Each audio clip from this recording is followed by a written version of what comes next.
Hello everyone, I am Harsh Chaurasia and welcome back on my YouTube channel Standard News.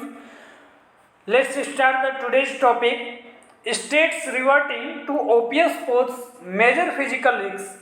तो कहने का मतलब है कि राज्यों का जो ओल्ड पेंशन स्कीम है तो उस पर वापस लौटने का जो निर्णय लिया गया है कहीं ना कहीं राजकोषीय जोखिम पैदा कर सकता है. Total physical burden of OPS on states could be 4.5 into NPS outgo RBI paper.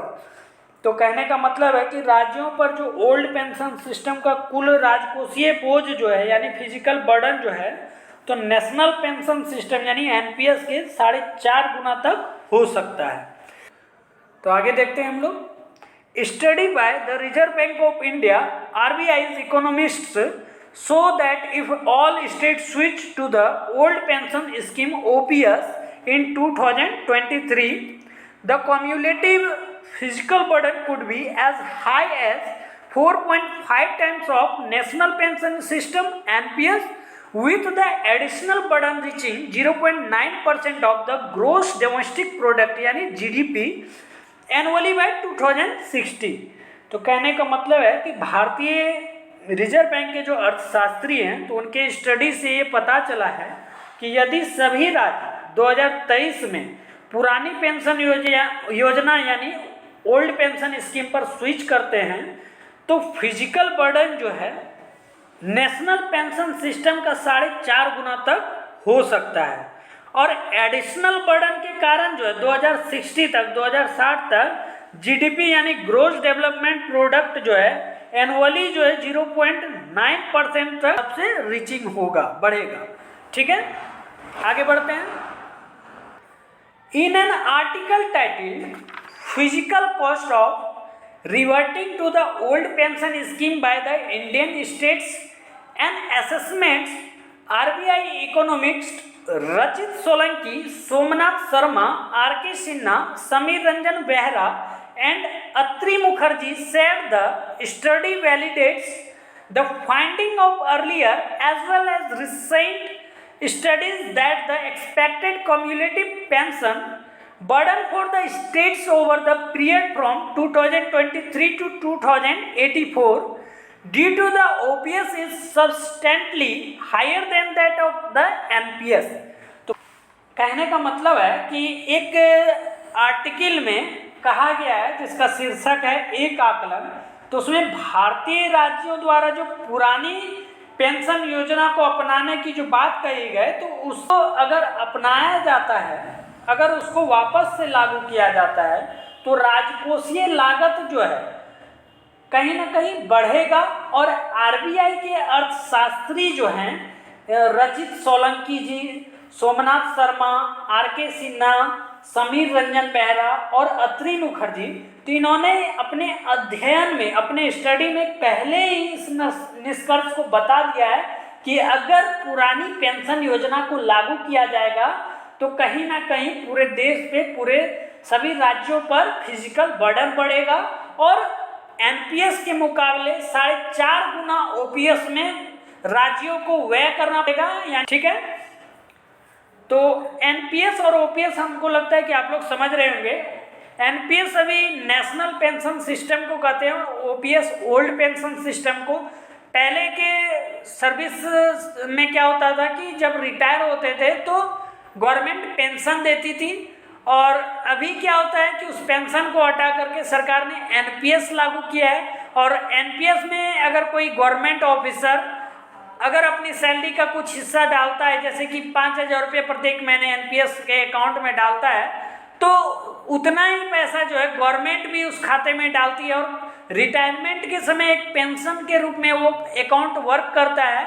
और एक मुश्त उस अकाउंट से पैसे भी आप जैसे कि 40% या 60% वन टाइम आप रिटायरमेंट के समय निकाल सकते हैं. हाल ही में जो विकसित as well as recent studies that the expected cumulative, यानी कि हाल ही में जो विकसित अध्ययनों से पता चला है, यानी कि आरबीआई के जो इकोनॉमिस्ट ने जो स्टडी किया है, अध्ययन किया है, तो उसके बारे में ओपीएस के कारण जो बताया है कि अगर अभी लागू किया जाता है तो 2023 से 2084 ईस्वी तक की अवधि में जो राज्यों के लिए एक्सपेक्टेड कॉम्युलेटिव पेंशन बर्डन जो यानी पेंशन के कारण जो राज्यों पर बोझ जो पड़ेगा तो एनपीएस के कंपेयर में काफ़ी अधिक होगा। ये तो प्रिडिक्शन किया गया है 4.5 गुना, हो सकता है उससे कहीं और ज़्यादा भी हो सकता है, और राज्यों के कहीं ना कहीं फाइनेंस पे कहीं ना कहीं बुरा असर पड़ेगा।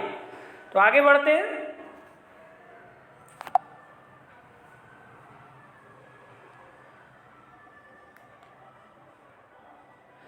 The recent decisions and announcements by some of the states to revert to the obvious, with a few others contemplating the same, pose significant physical risks for the states, which could have distortionary effects on the labor market, savings है कि कुछ राज्यों द्वारा जो OPS पर वापस लौटने यानी कि पुनः लागू करने का जो हालिया निर्णय लिया गया है और घोषणाएं कर रहे हैं जो सभी राज्य, तो कुछ अन्य राज्य भी उसको देखकर इस पर वापस लौटने का विचार कर रहे हैं, जो कि राज्यों के लिए एक सिग्निफिकेंट फिजिकल रिस्क यानी कि महत्वपूर्ण राजकोषीय जोखिम को पैदा करता है, जो कि श्रम बाजार, बचत और अर्थव्यवस्था पर जो है विकृत प्रभाव डाल सकते हैं।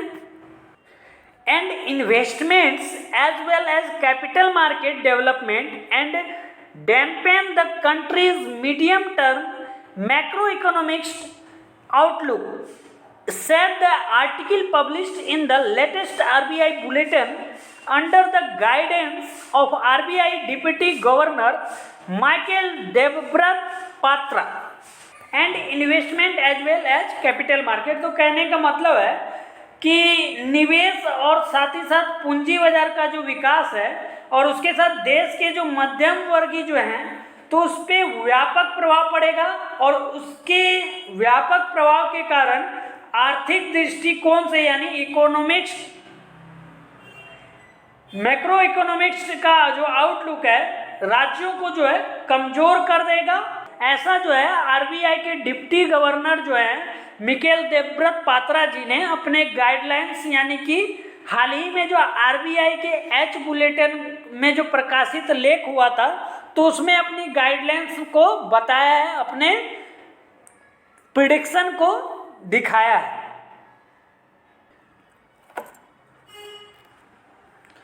However, the RBI clarified that views expressed in the article were those of the authors and do not necessarily represent the views of the central bank. However, the RBI clarified that the views expressed in the article were those of the authors. However, the RBI clarified that the views expressed in the article were those of the authors and do not necessarily represent the views of the central bank. हालांकि RBI ने स्पष्ट किया है कि लेख में जो व्यक्त विचार हैं लेखकों के अपने हैं और जरूरी नहीं है कि केंद्रीय बैंक जो है इस विचारों का प्रतिनिधित्व करते हैं। The paper assumes annual salary growth of 12% and annual pension growth of 6% among others। तो लेख के माध्यम से अनुमान लगाया गया है कि एनुअल सैलरी ग्रोथ जो है 12% और एनुअल पेंशन ग्रोथ जो है वो 6% को एज्यूम किया गया है, यानी कि प्रिडिक्शन किया गया है। ठीक है, अनुमान लगाया गया है।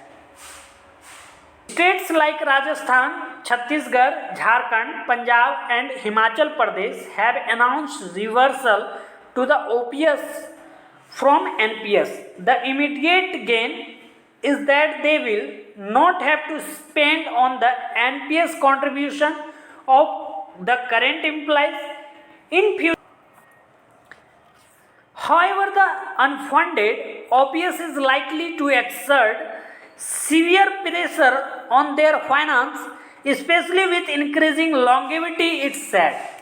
तो राजस्थान, झारखंड, छत्तीसगढ़, पंजाब और हिमाचल प्रदेश जैसे राज्यों ने जो है एनपीएस से ओपीएस पे लौटने की घोषणा की है। हालांकि तत्काल लाभ यह है कि इन राज्यों को जो वर्तमान में करंट एम्प्लॉयज के एनपीएस अकाउंट में कोई भी कंट्रीब्यूशन नहीं देना पड़ेगा, कोई भी राशि जमा नहीं करना पड़ेगा। लेकिन भविष्य में जो है अनफंडेड ओपीएस यानी बिना वित्त पोषित ओपीएस जो है ओल्ड पेंशन सिस्टम जो है राज्यों के वित्त पे यानी फाइनेंस पे सीवियर प्रेशर डालने की संभावना है। और जैसे कि राज्यों के वित्त पर गंभीर दबाव डालने की जो संभावना है, खासकर लंबे समय के बाद ये अपना असर दिखाएगा। तो आज के वीडियो में बस इतना ही, मिलते हैं अगली वीडियो में। अगर वीडियो पसंद आ रहा है तो चैनल को सब्सक्राइब करें, वीडियो को लाइक करें और जिनको भी इस तरह की वीडियो की ज़रूरत है उनको अवश्य शेयर करें और साथ ही साथ बेल आइकन को ज़रूर प्रेस करें ताकि इस तरह की इंफॉर्मेटिव वीडियो जो है आपको इसका नोटिफिकेशन तुरंत मिल सके। और मिलते हैं अगली वीडियो में, तब तक के लिए धन्यवाद।